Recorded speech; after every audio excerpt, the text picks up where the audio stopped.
Hello sa inyong lahat. Guess where I'm at? Nasa Manila po ako ngayon. Kasi meron tayong pipick upin ng mga bikes. Again, that we will be giving away. That we will be donating to ministers or yung mga pastors in the rural areas where in need. By God's grace, we have sponsors who again have donated to us. Kaya meron po tayong pambili ulit ng mga bisikleta na ito. Ang problem ngayon is, dahil kasama buong family, hindi ko alam kung saan ilalagay yung mga bisikleta na ito pag binyahe namin. So, what I did was weeks ago, or a week ago, I ordered online. I was looking for a universal bike rack na pasok naman sa budget kasi 'di ba yung iba napakamamahal. So ito, it was around 3,000 plus as you will see now. So yun yung mga details ng universal bike rack na yan, sino gumawa, Republic, and it's properly boxed as you could see. Pero now we are going to unbox it, we are going to open it, and we are going to try to install it. Hopefully we get to make it work. Ano yung mga kakailangan natin? Of course, my multi-purpose tool. Pagpasensyaan nyo na, wala akong lamesa dito or anything. Ito yung setting natin. We're outdoors. So let's open the box.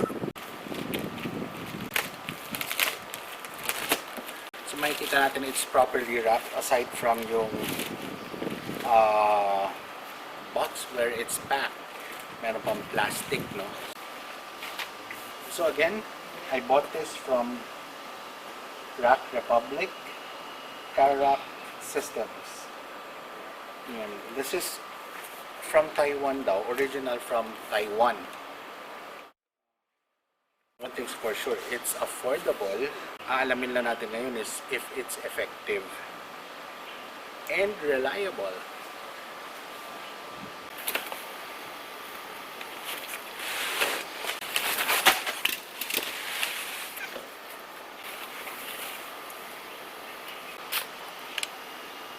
So ito yung mga things that come with the package. So ito, it's the main thing I think where you hang the bikes.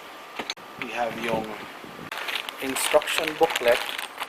It indicates yung mga screws na kailangan and how to assemble it, and some other straps and accessories that you need. So subukan natin ito buuin, tingnan natin kung madali lang nga ba. Again, wala akong idea paano ito buuin. I've never used a bike rack. I've never tried assembling one for that matter. So mukhang matibay naman siya. Mukhang it's iron definitely.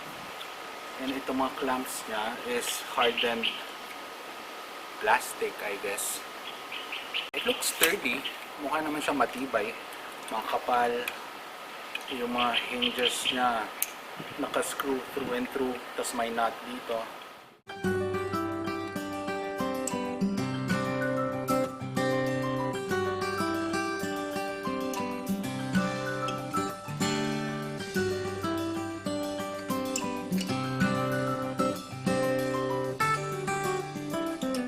Most likely ito yung bottom straps kasi tatlo lang itong andito ng mga straps.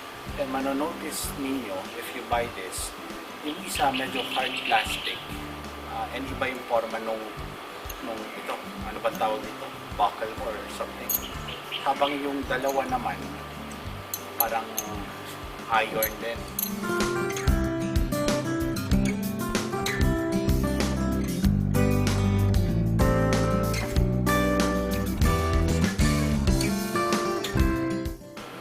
Nilalagay yung strap sa lower part, yung dito banda.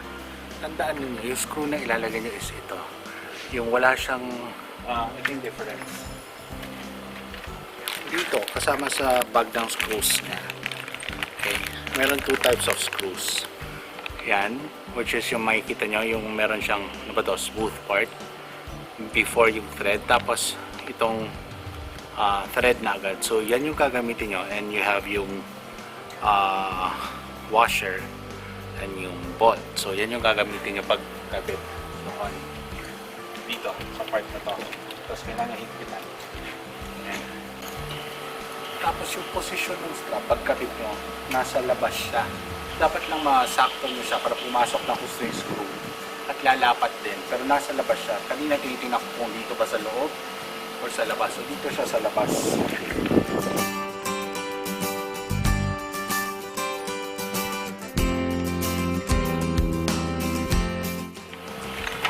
Okay, yun yung step 1. Yung pagkabit nitong main frame carrier sa lower tube. Kinonect na natin siya. Tapos, nilagay na natin itong straps. And we have secured the bike carrier with bolts and nuts. So, ito yung supporting arm. The supporting arm, it's also made of steel. Okay? Para sa supporting arm, meron din siyang washer, pero mas malaking washer niya. Tapos ito, yung parang malaking bolt niya.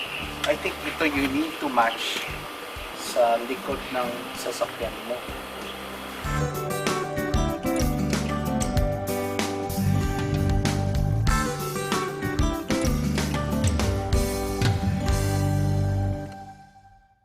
Yan, ito rin, assemble na siya. So ngayon, i-install na natin to sa trunk.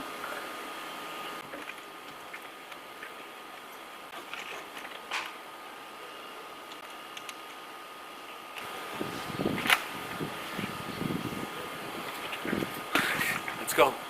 Let's try it.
Ayun na, meron akong kasama dito ngayon, si Marcel. Yan, salamat lahat may tumulong sa akin.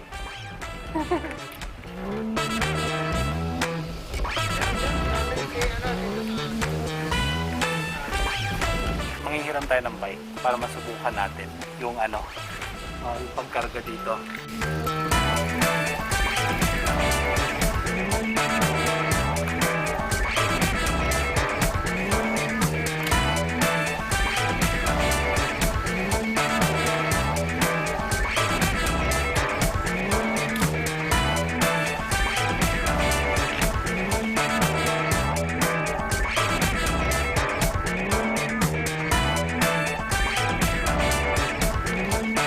Gawa na yung ating bike rack.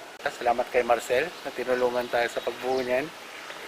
Ay, nakakatuwa at gawa na ang ating bike rack. Nakakabit na siya sa sasakyan. So, ang question na lang talaga is kung kakayanin ng 3 bikes. Well, supposedly yung bike rack kaya niya. Yun ang sinabi nila. Siyempre, ang concern lang is sana hindi masira yung sinasandalan at pinagkakapitan sa sasakyan kasi medyo magastos pag yun masira. Keep you posted pag nagbiyahe na tayo. Bye!